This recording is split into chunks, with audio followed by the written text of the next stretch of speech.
Жамбыл облысы Тараз қаласы Антон Макаренко атындағы орта мектебінің бастауыш сынып мұғалімі Чартикова Қарлығаш Ратбекқызы.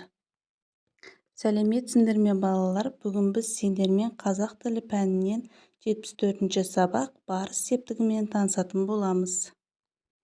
Бүгінгі сабақта мәтіндерді салыстырып, түрлерін ажыратасың. Сөйлемдерден барыс септіктегі сөздерді табасың, барыс септік жалғауларын үйренетін боласың. 46-шы жаттығу: мәтіндерді оқып, өзара салыстыр. Үйден өрт шыққан жағдайда өрт сөндірушілер итті іште қалған балаларды алып шығуға жұмсайды.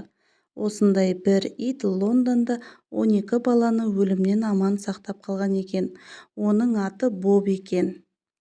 Бірде үй өртенді. Өрт сөндірушілер әлгі үйге келіп жеткенде алдарынан бір әйел жүгіріп шықты. Ол жылап тұрып, үйде 12 жасар қызының қалып қойғанын айтты. Өрт сөндірушілер Бобты жұмсады.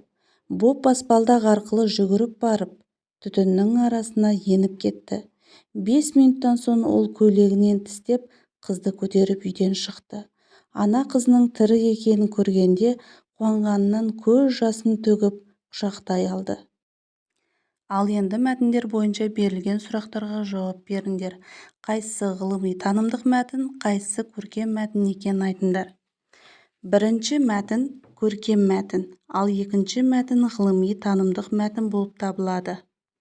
Балалар, сендер өрт қауіпсіздігі ережелерін білесіңдер ме? Мына суреттерге қарай отырып, өрт қауіпсіздігі туралы ереже құрастырып көріңдер. Біріншіден, сіріңкемен ойнамау.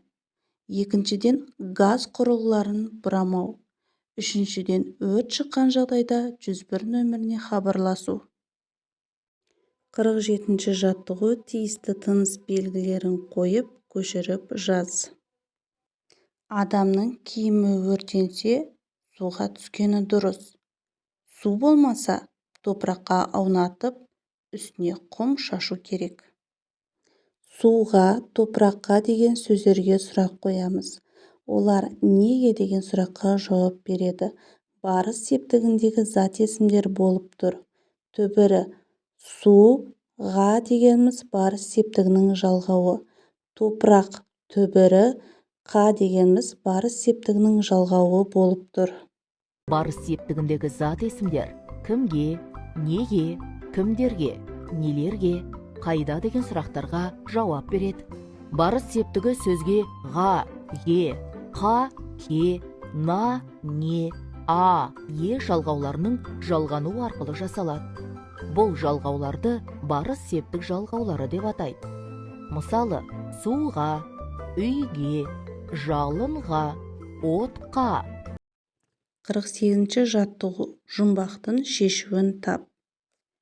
Дабылға тез жететін, жалынға сүңгіп кететін, тұншықса да түтінге тайсалмайтын батыл кім, жасқанбайтын батыр кім? Балалар, бұл жұмбақтың жауабы өрт сөндіруші. Сәлеметсіздер ме, балалар? Менің атым Арман. Мен өрт сөндірушімін. Менің міндетім адамдарды, үйлерді және ормандарды өрттен қорғау. Біздің жұмысымыз өте маңызды және қызықты, бірақ кейде қауіпті де болуы мүмкін. Өрт болған жағдайда міндетті түрде 101 өрт сөндіру қызметі нөміріне қоңырау шалу қажет. Өрт қауіпсіздік ережелерін үнемі естеріңде сақтап жүріңдер балалар. 50-ші жаттығу: шығармашылық үзіліс. Сен көрші пәтердің терезесінен түтін шығып жатқанын көрдің. Қайда хабарласу керек? Өрт сөндіру қызметіне. Сен мектептен қайтып келе жатып, өз үйіңнің дәлізінен газдың иісін сездің. Қайда хабарласу керек? Газ апаты қызметіне. Көшедегі мәшине бұрылыста жүргіншіні қағып кетті. Қасында ешкім болмады. Мәшине тоқтамады. Бірақ сен нөмірін есіне сақтап қалдың. Не істейсің? Қайда хабарласу керек? Полиция қызметкерлеріне және жедел жәрдемге. Жарайсыңдар балалар. Сабақ түсінікті болса, лайк басып, комментарий жазып отырыңдар. Алда қызықты сабақтар түсіретін боламын.